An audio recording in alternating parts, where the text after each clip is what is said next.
მართლ გუნდში არ გამორიცხავენ, რომ რამდენიმე კვირაში პარლამენტში დაწყებული პოლიტიკური პროცესი შესაძლოა სისხლის სამართლის გამოძიებამდეც მივიდეს. საგამოძიებო კომისია, რომელმაც სააკაშვილის რეჟიმის საქმიანობა უნდა შეისწავლოს, ფუნქციონირებას 3 კვირაში დაიწყებს, თუმცა უკვე ვიცით, რომ ნაციონალური მოძრაობა კომისიასთან არ ითანამშრომლებს. მეტიც, ამ პარტიის წარმომადგენლებს არც იმ რეზონანსული საქმეების გახსენება სურთ, რის გამოც მოქალაქეებმა მათ უარი არაერთხელ უთხრეს. მე მახსოვს 2012-ის შემდეგ დანაშაულები ძალიან 12-მდე არა, რომელსაც ადგილი ჰქონდა გუშინაც. ახსოვთ როგორ იყო საქართველოს 2003 წლამდე თუ 4 წლამდე? 3-დან 12 წლამდე არ გახსოვთ პერიოდი. ხო, ჟურნალისტი ბრძანდებით. ბატონგე, 3-დან 12 წლამდე პერიოდი არ გახსოვთ. ამ ქვეყანაში რო ძალადობა, ასეთი ძალადობა ამ ქვეყანაში არ ქონია, არ ყოფილა თემურლენგის შემდეგ. არანაირ სიყალბესთან თანამშრომლობას მე არ ვაპირებ.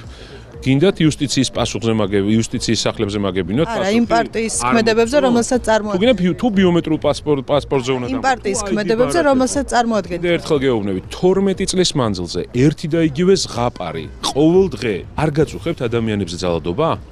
არ გაწუხებთ პოლიტპატიმრები? არ გაწუხებთ თავპირდამტვრეული ახალგაზრდები?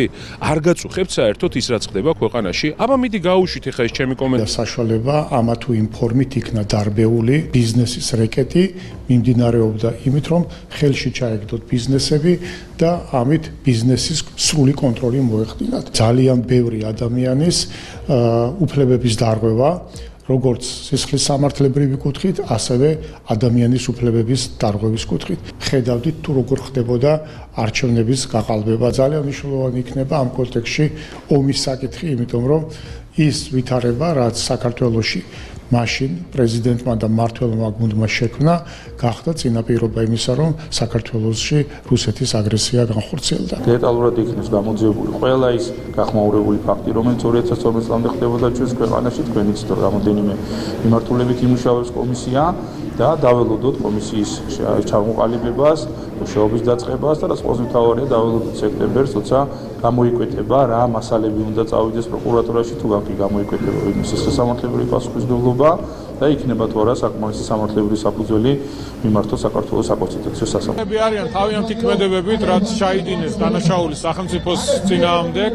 თქვენ იცით, რომ მათი უგუნური პოლიტიკის შედეგია ის, რომ ჩვენ დავკარგეთ ტერიტორიები, გასარკვევი ასევე მისი დავალებით დაიწყო ეს ყველაფერი, დაიღუპა უამრავი მშვიდობიანი მოსახლეობა, გმირი ჯარისკაცები.